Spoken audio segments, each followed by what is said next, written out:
Yo soy el Comité de Empresa Europeo. Ich bin Uewc. Eu sou Uewc. Ik ben EOR. Ich bin der Uewc. Unileverowska Europejska Rada Zakładowa to ja.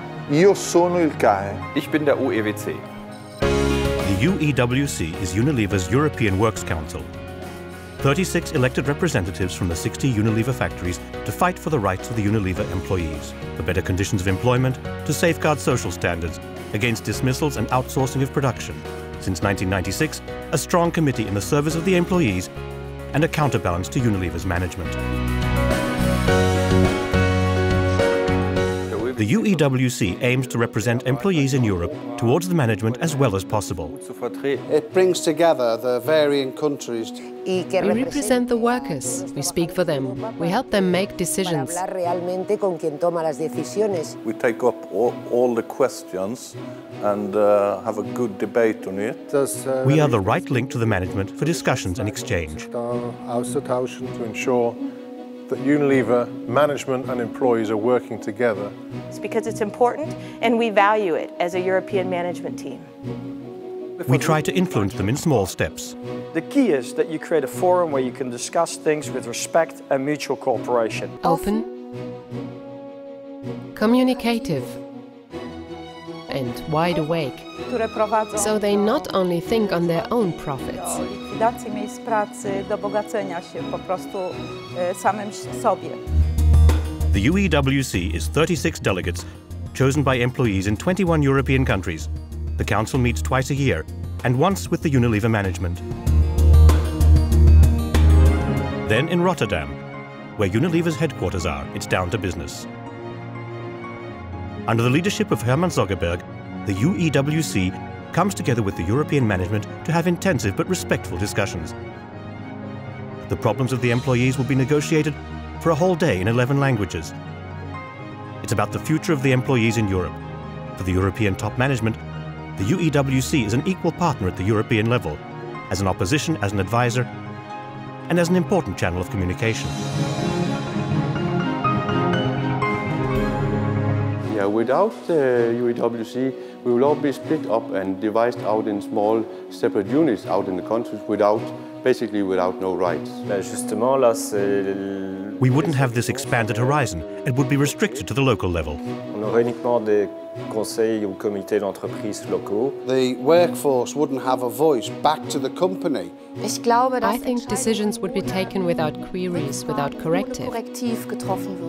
Unilever could possibly have forgotten to fulfill its obligations towards the workers. With no contract, with no social law, or without protection for workers, they could do whatever they wanted. Many of the achievements of recent years wouldn't be here, the social plan and the like. If we didn't exist, the workers would fight each other.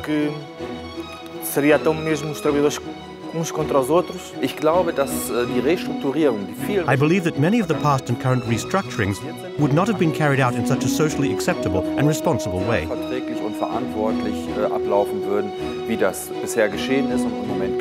It's important to have a partner from the employee side to discuss these with.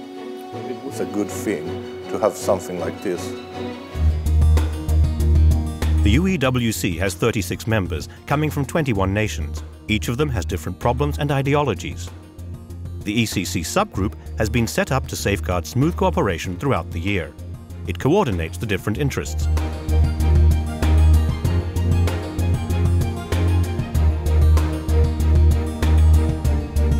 A feedback group visits local factories to collect information and to provide a presence.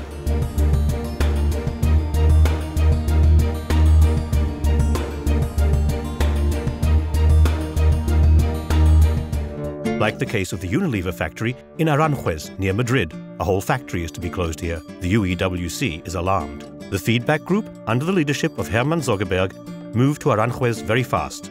The closure of the detergent factory is to be prevented at all costs. A big challenge for the European Works Council.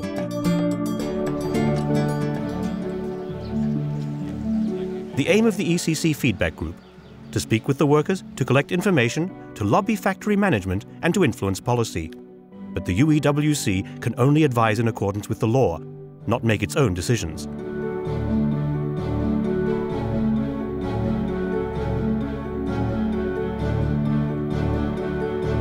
Finally, this is about 160 people, some working here for the third generation.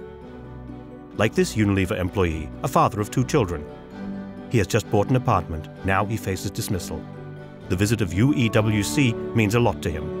The UEWC has never done anything behind my back. It has been honest and upfront with me since the beginning. That says a lot for it. In the evening, there's a protest rally outside the factory gates. The UEWC and the council want to provide information. Nearly everyone has come, many with families. The mood is heated. Hermann Zoggeberg speaks to the workers. The UEWC thinks the closure of the plant is wrong, both economically and socially. He promises to use all the means at his disposal to fight for the continuation of production.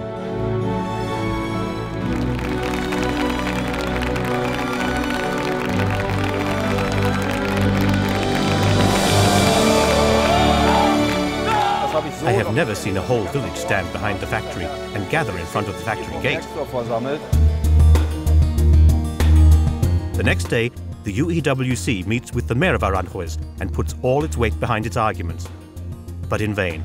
Weeks later, the Unilever management decides to close the factory. Part of our mission is also to deal with the fact that it is not always possible to prevent a closure. After all these years, it still hurts when factories are closed. The challenge is to prevent closures. We'd really like to do more about this. To slow down the restructuring projects. We have one voice. We have a collective spirit and a desire to succeed on behalf of the workforce. I think if we didn't have already a Unilever European Works Council, we would need one now.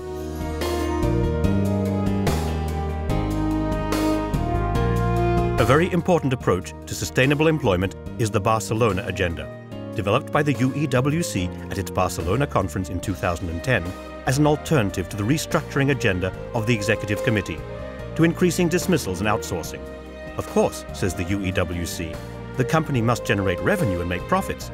However, to achieve sustained success, the appreciation of employees is equally important. The UEWC therefore defined 5 areas, among them education, health management and demographics.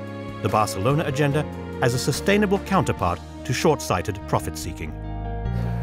It is quite special because I think something like this did not previously exist within the European Works Council. We have created a common agenda together with management. We, as a European Works Council, developed ideas and the management has taken them on board. Now it is a joint project.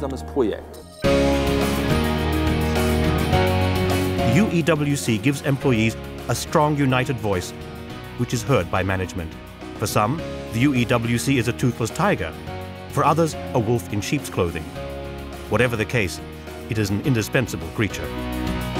It could be everything from a butterfly to a shark, I think. You can compare it to a bear, because it's a large, soft animal. He's looking for track. A chameleon. We hunt in packs. A tiger, for example, as he is proud and fights purposefully. I think a Saint Bernard would be good. I think it's a beast in between. The UEWC, for me, is a committee that needs to continue. A war machine. My passion. Indispensable. And what I love best.